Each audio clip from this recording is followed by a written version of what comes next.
नमस्कार, public news देख रहे हैं आप। राज्यसभा चुनाव के हालिया नतीजों ने कांग्रेस के भीतर एक ऐसा पेंडोरा बॉक्स खोल दिया है जिसकी तपिश अब पार्टी के शीर्ष नेतृत्व तक पहुंचने लगी है।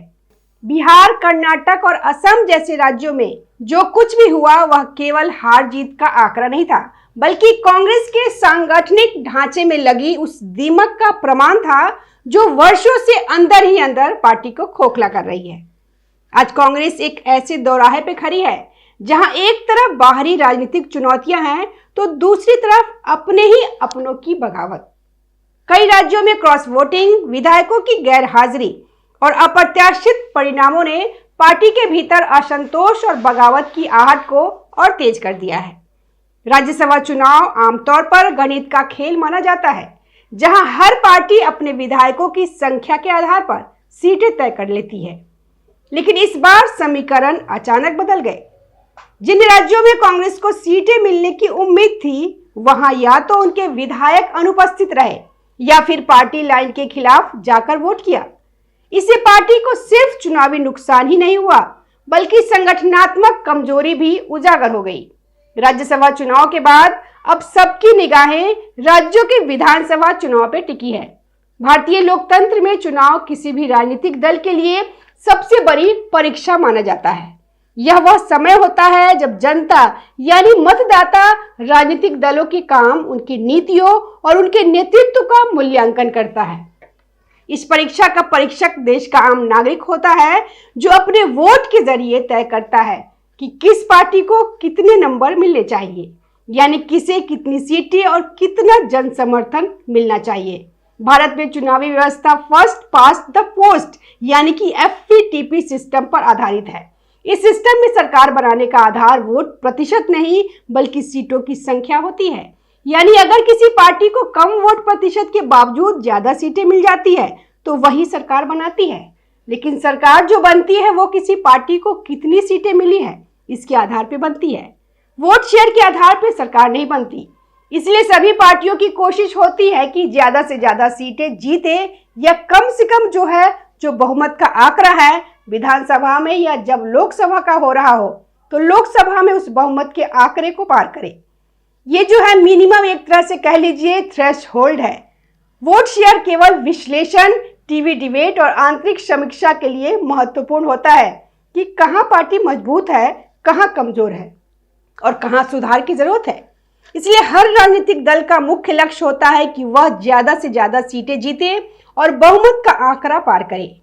यही सत्ता तक पहुंचने का सबसे जरूरी थ्रेशहोल्ड है। आने वाला विधानसभा चुनाव 4 महत्वपूर्ण राज्यों में होने वाला है: तमिलनाडु, पश्चिम बंगाल, केरल और असम। लेकिन 4 राज्यों में राजनीतिक मुकाबला एक जैसा नहीं है। हर राज्य की अपनी अलग राजनीतिक संरचना, गठबंधन और चुनौतियां हैं। पश्चिम बंगाल TMC वर्सेस BJP, बाकी दल हाशिए पर। पश्चिम बंगाल में इस समय सीधा मुकाबला ममता बनर्जी की पार्टी TMC और भारतीय जनता पार्टी के बीच है। ममता बनर्जी अपनी सत्ता बचाने के लिए बंगाली अस्मिता का सहारा ले रही है। वहीं BJP ने खुद को नंबर 2 की शक्ति से नंबर 1 की दावेदार के रूप में स्थापित कर लिया है। यहाँ कांग्रेस और लेफ्ट फ्रंट यानी कि CPIM, जिन्होंने कभी दशकों तक राज्य पे शासन किया था, आज हाशिए पर है। विधानसभा में उनकी उपस्थिति नगण्य हो चुकी है। वैसे कहने को तो पश्चिम बंगाल में CPM यानी लेफ्ट फ्रंट और कांग्रेस भी है, लेकिन उनका इस चुनावी रेस में कहीं कोई स्थान नहीं है। इस समय जो विधानसभा में उसमें उनका एक भी सदस्य नहीं है।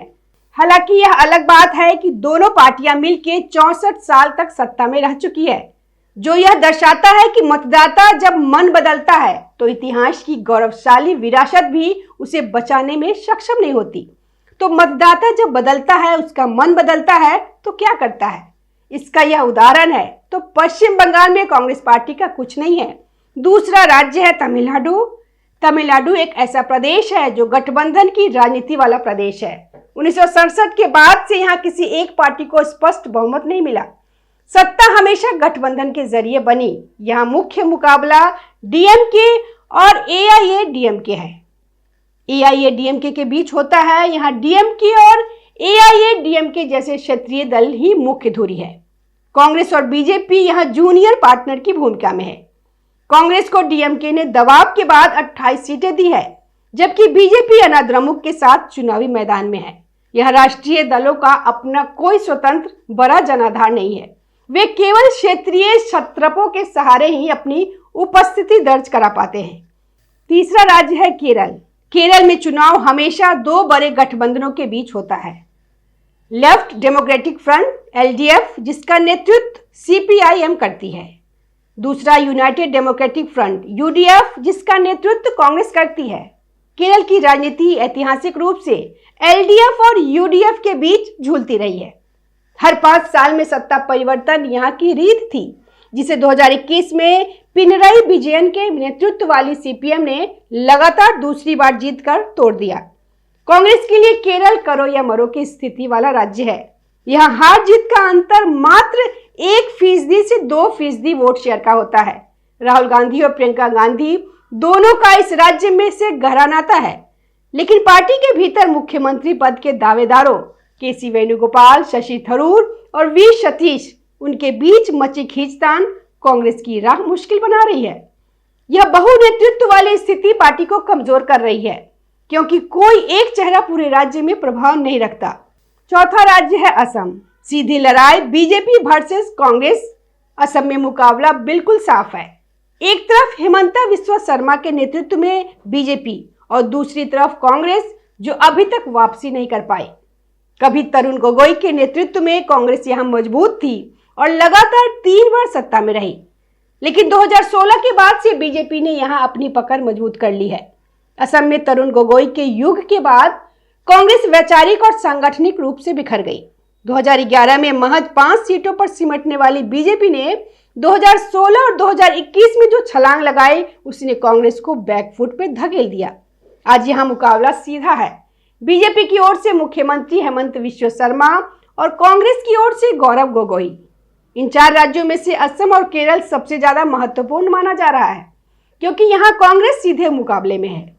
और सबसे अहम बात यह है कि इन दोनों राज्यों में कांग्रेस का नेतृत्व सीधे तौर पर राहुल गांधी और उनके करीबी नेताओं के हाथ में है।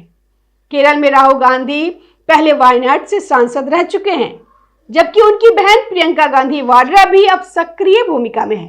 असम में भी प्रियंका गांधी पार्टी की रणनीति में अहम भूमिका निभा रही है। यह चुनाव व्यक्तिगत रूप से राहुल गांधी के लिए एक जनमत संग्रह जैसा है।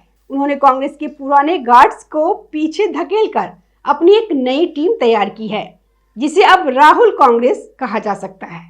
केरल में केसी वेणुगोपाल और असम में गौरव गोगोई सीधे तौर पर राहुल गांधी के प्रतिनिधि माने जाते हैं।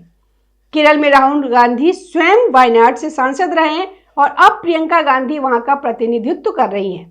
केसी वेणुगोपाल राहुल गांधी के सबसे भरोसेमंद सहयोगियों में से एक है।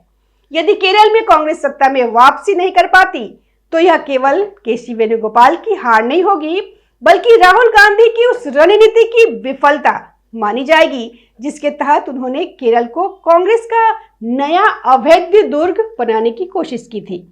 सीपीएम की तीसरी बार जीत का अर्थ होगा केरल की राजनीति से कांग्रेस का अप्रासंगिक हो जाना। असम में गौरव गोगोई के सामने न केवल अपने पिता तरुण गोगोई की विरासत को बचाने की चुनौती है, बल्कि उन्हें हेमंत बिस्वा शर्मा जैसे कद्दावर और रणनीतिक रूप से कुशल नेता का मुकाबला करना है। प्रियंका गांधी असम की प्रभारी है, इसलिए वहां का परिणाम सीधे तौर पर गांधी परिवार के खाते में जाएगा। गौरव गोगोई की व्यक्तिगत पहचान और उनके पारिवारिक विवादों से इतर यह चुनाव असमिया पहचान और विकास के दावों के बीच फंसा हुआ है। राजनीतिक विश्लेषकों का मानना है कि मौजूदा कांग्रेस अब एक तरह से राहुल गांधी की कांग्रेस बन चुकी है। पिछले 20 से अधिक वर्षों से सक्रिय राजनीति में रहने के बावजूद राहुल गांधी अभी तक पार्टी को कई राज्यों में पुनर्जीवित नहीं कर पाए हैं। पश्चिम बंगाल में कांग्रेस का लगभग सफाया हो चुका है। तमिलनाडु में वह केवल गठबंधन पर निर्भर है। केरल में लगातार हार, असम में भी वापसी नहीं। ऐसे में केरल और असम के चुनाव परिणाम राहुल गांधी के नेतृत्व की असली परीक्षा माना जा रहा है। यदि 4 मई को आने वाला नतीजा कांग्रेस के पक्ष में नहीं रहता, तो इसके दूरगामी परिणाम होंगे। राहुल गांधी के 22 साल के संसदीय करियर और उनके नेतृत्व कौशल पर पार्टी के भीतर से ही धीमी आंच वाला असंतोष सुलगने लगेगा। G23 जैसे समूह फिर से सक्रिय हो सकता है। हार की स्थिति में क्षेत्रीय नेता अपनी राहें अलग कर सकते हैं या क्षेत्रीय दलों में विलय कर सकते हैं। केरल जैसे राज्यों में कांग्रेस की हार बीजेपी के लिए स्पेस बनाएगी। बीजेपी वहां वोट शेयर बढ़ाकर भविष्य में मुख्य विपक्षी दल बनने की तैयारी करेगी। राष्ट्रीय स्तर पर कांग्रेस का कद छोटा होने से अन्य विपक्षी दल जैसे टीएमसी या सपा नेतृत्व की दावेदारी पेश करेंगे, जिससे 2029 की राह और कठिन हो जाएगी। चुनाव लोकतंत्र का वह दर्पण है जिसमें नेताओं को अपनी असली छवि दिखाई देती है। राहुल गांधी के लिए असम और केरल के नतीजे यह तय करेगा कि उनकी नई कांग्रेस जनता को स्वीकार है या नहीं। यदि वे इनमें से एक भी राज्य नहीं जीत पाते तो कांग्रेस के पतन की प्रक्रिया और तेज हो सकती है। असम में हार के बावजूद कांग्रेस प्रासंगिक बनी रह सकती है क्योंकि वह मुकाबला द्विध्रुवीय है, लेकिन केरल में हार का मतलब होगा एक विचारधारा का अंत और एक नए राजनीतिक युग की शुरुआत। 4 मई की तारीख केवल ईवीएम से निकले आंकड़े नहीं बताएगी, बल्कि वह राहुल गांधी और प्रियंका वाड्रा के राजनीतिक भविष्य का फैसला भी सुनाएगी। हालांकि कांग्रेस में तुरंत कोई बड़ा विद्रोह होने की संभावना कम है, लेकिन असंतोष धीरे धीरे बढ़ सकता है। वहीं अगर कांग्रेस कमजोर होती है, खासकर केरल जैसे राज्य में, तो बीजेपी उस खाली जगह को भरने की कोशिश करेगी। अभी केरल में बीजेपी का प्रभाव सीमित है, लेकिन वह लगातार अपना वोट शेयर बढ़ा रही है। स्थानीय निकाय चुनाव में बीजेपी के प्रदर्शन ने यह संकेत दिया है कि पार्टी धीरे धीरे अपनी जमीन मजबूत कर रही है।